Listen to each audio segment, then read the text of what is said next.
আসসালামু আলাইকুম সুপ্রিয় শিক্ষার্থী বন্ধুরা, আশা করি তোমরা সবাই ভালো আছো। লাভিবেন জাফিস্ট্রিকের পক্ষ থেকে সবাইকে আজকে স্বাগতম। তো আজকে আমি এসেছি সুপ্রিয় ষষ্ঠ শ্রেণীর শিক্ষার্থী বিন্দুদের জন্য। তো বন্ধুরা, আজকে আমি আলোচনা করতে চলেছি তোমাদের বিজ্ঞানের ত্রয়োদশ বা 13তম অধ্যায় খাদ্য ও পুষ্টি। তোমরা যদি আগের অধ্যায়ের ভিডিওগুলো দেখতে চাও তাহলে অবশ্যই এই ভিডিওর ডেসক্রিপশন বক্সে লিঙ্কটি দেওয়া থাকবে, সেখান থেকে দেখে নিবে এবং নতুন নতুন ভিডিও দেখার জন্য আমাদের চ্যানেলটিকে অবশ্যই সাবস্ক্রাইব করে নিবে। চলো বন্ধুরা, আজকের আমাদের এই নতুন চ্যাপ্টারটি শুরু করা যাক। তো বন্ধুরা, চলে এসেছে আমাদের 13তম অধ্যায় খাদ্য ও পুষ্টিতে। এখানে আমরা জানতে পারবো খাদ্য ও পুষ্টি সম্পর্কে। খাদ্য কি, পুষ্টি কি, খাদ্য প্রকারভেদ, যেমন শর্করা রয়েছে বা কার্বোহাইড্রেট, তারপর প্রোটিন, তারপর রয়েছে আমিষ যেটিকে বলি আমরা, স্নেহ বা চর্বি বা ফ্যাট যেটিকে বলি, তারপর ক্যালোরি সম্পর্কে আমরা জানতে পারবো ক্যালোরি কি, তারপর বিভিন্ন উচ্চ এবং নিম্ন ক্যালোরি যুক্ত খাদ্য সম্পর্কে জানতে পারবো। এরপরে রয়েছে ভিটামিন সম্পর্কে। এরপরে আমরা ভিটামিনের বিভিন্ন খাদ্যের উৎস, কোন কোন খাদ্য থেকে কী কী ধরনের ভিটামিন পাই সেগুলো জানতে পারবো। এরপরে খনিজ লবণ ও পানি সম্পর্কে জানতে পারবো। তারপর খনিজ লবণের উৎস কী কী সেগুলো জানতে পারবো, প্রয়োজনীয়তা, এবার পানি, এরপরে সুষম ও অসুষম খাদ্য সম্পর্কে জানতে পারবো। তো বন্ধুরা, এখন আমরা চলে যাব এই অধ্যায়ের অনুশীলনী পর্বে। তো বিজ্ঞান ষষ্ঠ শ্রেণী 13তম অধ্যায় খাদ্য ও পুষ্টি, পৃষ্ঠা নাম্বার 113 থেকে 123 অনুশীলনী সমাধানগুলো দেখবো বন্ধুরা। তো প্রথমে বন্ধুরা আমরা কিছু শূন্যস্থান পূরণ দেখবো। এক, আমরা শাকসবজি ও ফলমূল থেকে ড্যাশ ও ড্যাশ পাই। উত্তর, ভিটামিন ও খনিজ লবণ। দুই, ভিটামিনে এর অভাবে ড্যাশ রোগ হয়। উত্তর, রাতকানা। তিন, তাপ শক্তির মাপার একক। উত্তর, কেলভিন। 4 নাম্বার, ড্যাশ প্রোটিন থেকে তৈরি। উত্তর, অ্যামাইনো অ্যাসিড। 5, ড্যাশ দেহের প্রোটিনকে ক্ষয় থেকে রক্ষা করে। উত্তর, অ্যান্টি অক্সিডেন্ট।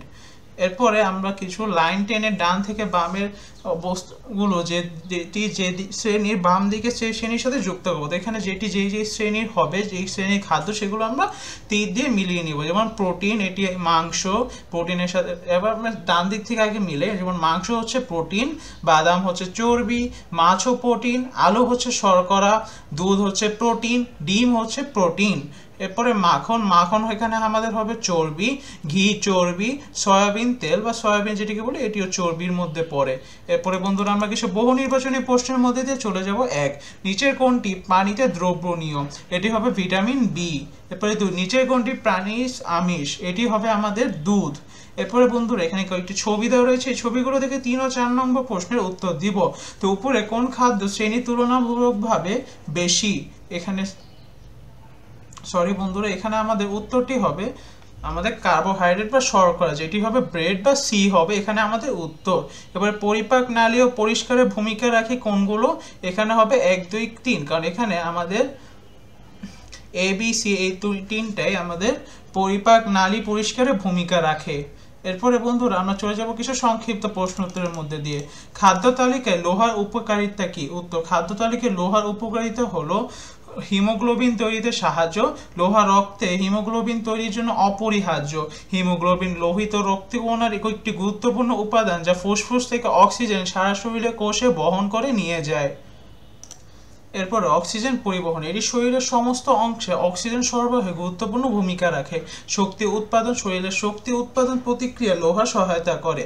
এবার রোগ প্রতিরোধ ক্ষমতা, এটি রোগ প্রতিরোধ ক্ষমতা বজায় রাখতেও সাহায্য করে।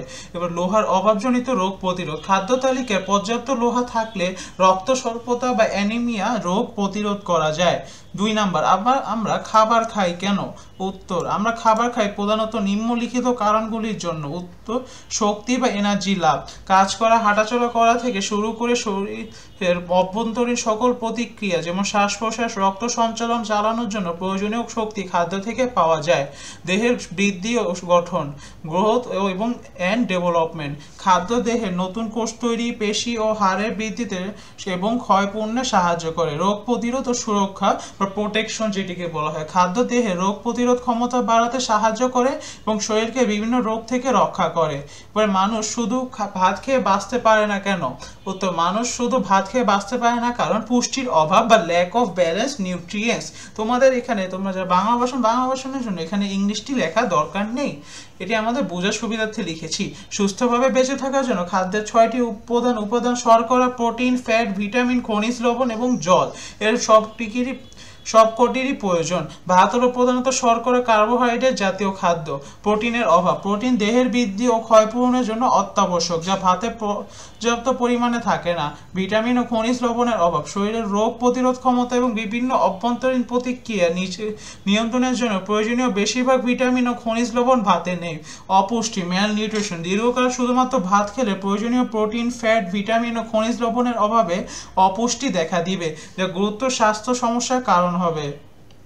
4 নাম্বার, আয়োডিনের অভাবে কি রোগ হয় তা বর্ণনা করো। উত্তর, আয়োডিনের অভাবে প্রধানত যে রোগটি হয় তা হলো গয়টার বা গলগণ্ড রোগের বর্ণনা। গয়টার থেকে থাইরয়েড গ্রন্থিতে বা থাইরয়েড গ্ল্যান্ড ফুলে যায় এবং গলার সামনের দিকটা সিফট বা উঁচু দেখায়। আয়োডিনের অভাবে থাইরয়েড গ্রন্থিটি পর্যাপ্ত থাইরক্সিন হরমোন তৈরি করতে পারে না। তখন গ্রন্থিটি আরও বেশি হরমোন তৈরির চেষ্টা করতে থাকে এবং এর ফলে সেটি আকাশে ক্রমশ বড় হতে থাকে, যাকে গয়টা বলে। শিশুদের ক্ষেত্রে আয়োডিনের মারাত্মক অভাবে ক্রেন্টিজম হতে পারে, যার ফলে শিশুদের মানসিক ও শারীরিক বৃদ্ধি ব্যাহত হয়। আমাদের দৈনন্দিন খাদ্যের যদি প্রয়োজনীয় ভিটামিন না থাকে তাহলে কি হবে? উত্তর, আমাদের দৈনন্দিন খাদ্যে যদি প্রয়োজনীয় ভিটামিন না থাকে তাহলে নিম্নলিখিত সমস্যাগুলি দেখা দিতে পারে। অভাবজনিত রোগ বা ডেফিসিয়েন্সি ডিজিজ, প্রতিটি ভিটামিনের নির্দিষ্ট কাজ রয়েছে। এর অভাবে বিভিন্ন রোগ দেখা যায়, যেমন ভিটামিন এর অভাবে রাতকানা রোগ, ভিটামিন বি এর অভাবে বেরি রোগ, ভিটামিন সি এর অভাবে স্ক্যাবি রোগ, ভিটামিন ডি এর অভাবে রিকেট রোগ। শরীরবৃত্ত প্রতিক্রিয়া ব্যাঘাত, ভিটামিন দেহের স্বাভাবিক বৃদ্ধি, হজম, রক্ত জমাট বাঁধা, স্নায়ুতন্ত্রের কার্যকারিতা ইত্যাদি বিভিন্ন গুরুত্বপূর্ণ প্রতিক্রিয়া নিয়ন্ত্রণে সাহায্য করে। রোগ প্রতিরোধ ক্ষমতা হ্রাস, ভিটামিন শরীরের রোগ প্রতিরোধ ক্ষমতা ইমিউনিটি শক্তিশালী রাখতে সাহায্য করে। এর অভাবে এই ক্ষমতা কমে গিয়ে ঘন ঘন রোগে আক্রান্ত হওয়ার ঝুঁকি বাড়ে। দুর্বলতা ও ক্লান্তি, ভিটামিনের অভাবে সামগ্রিকভাবে দুর্বলতা, ক্লান্তি এবং কর্মদক্ষতা কমে যেতে পারে। সৃজনশীল প্রশ্ন 1। তো এখানে আমরা প্রথমে কয়েকটি ছবি দেখতে পাচ্ছি। এরপর বলছে প্রশ্নগুলো, খাদ্য কাকে বলে? খ, এ চিহ্নিত খাদ্য উপাদানের প্রয়োজনীয়তা ব্যাখ্যা করো। গ, ডি চিহ্নিত খাদ্যটি কিভাবে দেহের ওজন বাড়ায়। ঘ, সুষম খাদ্য হিসেবে চিত্রের খাদ্যগুলো উপযোগী কিনা তা বিশ্লেষণ করো। চলো বন্ধুরা আমরা উত্তরগুলো দেখে নিই। তো কয়ের উত্তর, দেহের কার্যক্রম সুষ্ঠু রূপে পরিচালিত করে দেহকে সুস্থ কাজের উপযোগী রাখার জন্য যেসব উপাদান প্রয়োজন সেসব উপাদান বিশিষ্ট বস্তুকে খাদ্য বলে। খ, এ চিহ্নিত খাদ্য উপাদানের প্রয়োজনীয়তা ব্যাখ্যা করো। উদ্দীপকের এ চিহ্নিত খাদ্য উপাদানটি পেয়ারা, যা ভিটামিন সি সমৃদ্ধ খাবার। ভিটামিন সি সুস্থ সবল হাত, দাঁতের মাড়ি ও মুখের ক্ষত সারাতে প্রধান ভূমিকা পালন করে, তাই দেহের হাত, দাঁতের মাড়ি ও মুখের ক্ষত দূর করতে পেয়ারা খাওয়া প্রয়োজন। গ, ডি চিহ্নিত খাদ্যটি কিভাবে দেহের ওজন বাড়ায়। উত্তর, উদ্দীপকের ডি চিহ্নিত খাদ্যটি শস্য, ভাত বা আটা, প্রধানত শর্করা বা কার্বোহাইড্রেট জাতীয় খাদ্য। এটি নিম্নলিখিত প্রধান উপায়ে দেহের ওজন বাড়ায়। অতিরিক্ত ক্যালোরি, শর্করা হলো শক্তির মূল উৎস এবং এতে প্রচুর ক্যালোরি থাকে। দৈনন্দিন কাজের জন্য যতটুকু শক্তির প্রয়োজন তার চেয়ে বেশি পরিমাণে শর্করা গ্রহণ করলে সেই অতিরিক্ত শক্তি অব্যবহৃত হয়ে থেকে যায়। চর্বিতে রূপান্তর ও সঞ্চয়, শরীর তখন এই অতিরিক্ত শর্করাকে প্রথমে গ্লাইকোজেন হিসেবে যকৃত ও পেশিতে সঞ্চয় করে। এই সঞ্চয়ের সীমা অতিক্রম করার পর বাকি অতিরিক্ত শর্করা সরাসরি ফ্যাট বা চর্বি রূপে দেহের অ্যাডিপোজ টিস্যুতে বা মেদকোষ জমতে শুরু করে। ওজন বৃদ্ধি, সঞ্চিত চর্বি দেহের আকার ও আয়তন বৃদ্ধি করে, যা সরাসরি দেহের ওজন বৃদ্ধিতে সাহায্য করে। এরপরে ঘ, সুষম খাদ্য হিসেবে চিত্রের খাদ্যগুলো উপযোগী কিনা তা বিশ্লেষণ করো। তো উত্তর, সুষম খাদ্য বলতে আমরা সেসব খাবারকে বুঝি যাতে প্রয়োজনীয় পরিমাণে সকল খাদ্য উপাদান থাকে, অর্থাৎ সুষম খাদ্যে প্রোটিন, শর্করা, চর্বি, ভিটামিন, লবণ ও পানি দেহের প্রয়োজন অনুযায়ী সঠিক পরিমাণে থাকে। উদ্দীপকের চিত্রে পেয়ারা, মাছ, সবজি ও ভাতের ছবি দেওয়া আছে। এসব খাদ্যে নিম্নলিখিত উপাদানগুলো রয়েছে। 1, ভাতে প্রচুর পরিমাণে শর্করা বা শ্বেতসার রয়েছে। 2, মাছ প্রোটিন ও আমিষের চাহিদা পূরণ করে, এছাড়াও এতে তেল বা চর্বি জাতীয় খাদ্য উপাদানও রয়েছে। 3, পেয়ারাতে প্রচুর পরিমাণে ভিটামিন সি রয়েছে, যা টাটকা শাকসবজিতে ভিটামিন ও খনিজ লবণ রয়েছে। অর্থাৎ দেখা যাচ্ছে উদ্দীপকের খাদ্যগুলো পানি ব্যতীত সুষম খাদ্যের সবগুলো উপাদানের চাহিদা পূরণ করতে পারবে, তাই চিত্রের খাদ্যগুলোকে সুষম খাদ্যের উপযোগী বলা যায়। এরপরে পরবর্তী সৃজনশীল প্রশ্ন, মরিয়ম 5ম শ্রেণীতে পড়ে, সে একেবারে শাকসবজি খেতে চায় না। কিছুদিন ধরে সর্দি, কাশি ও জ্বরে ভুগছে। কয়েকদিন যাবত সে রাতে ভালো দেখতে পায় না। তার বাবা মা চিন্তিত হয়ে পড়লেন। মা তাকে ডাক্তারের কাছে নিয়ে গেলেন। ডাক্তার তার খাদ্য অভ্যাস সম্পর্কে জানতে চাইলেন। ডাক্তার তার মাকে মেয়ের চোখে কম দেখার কারণ ব্যাখ্যা করলেন এবং রোগীর শাকসবজি ও ফলমূল খাওয়ার পরামর্শ দিলেন। তো ক, পুষ্টিহীনতা কাকে বলে? খ, মাহির কি রোগ হয়েছে? গ, ডাক্তার তাকে শাকসবজি ও ফলমূল খাওয়ার পরামর্শ দিলেন কেন? ঘ, মাহির কি করা উচিত? তোমার এ ব্যাপারে যুক্তি কি, ব্যাখ্যা করো। তো উত্তরগুলো আমরা একটু দেখে নেই। তো দেহের প্রয়োজনীয়তা, পুষ্টির অভাবে অপুষ্টি ও পুষ্টিহীনতা। মরিয়মের কি রোগ হয়েছে? উত্তর, মরিয়ম শাকসবজি না খাওয়ায় তার ভিটামিন এর অভাব দেখা দিয়েছে। আমরা জানি ভিটামিন এর অভাবে রাতকানা রোগ হয়। রাতকানা রোগ হলে রাতে ভালোভাবে দেখা সম্ভব হয় না। উদ্দীপক অনুসারে কয়েকদিন ধরে মরিয়ম রাতের বেলা ভালো দেখতে পায় না। অতএব বলা যায় মরিয়মের রাতকানা রোগ হয়েছে। ডাক্তার মাহিরকে শাকসবজি ও ফলমূল খাওয়ার পরামর্শ দিলেন কারণ ভিটামিন এর চাহিদা পূরণ। মাহির রাতে কম দেখছে, যা ভিটামিন এর অভাবের লক্ষণ। রঙিন শাকসবজি ও ফলমূল যেমন গাজর, মিষ্টি কুমড়া, পালং শাক, আম, পেঁপে হলো ভিটামিন এ এর উৎপাদক। ক্যারোটিন এর প্রধান উৎস। এই খাবারগুলো ভিটামিন এর ঘাটতি পূরণ করে চোখের স্বাভাবিক দৃষ্টিশক্তি ফিরিয়ে আনতে সাহায্য করে।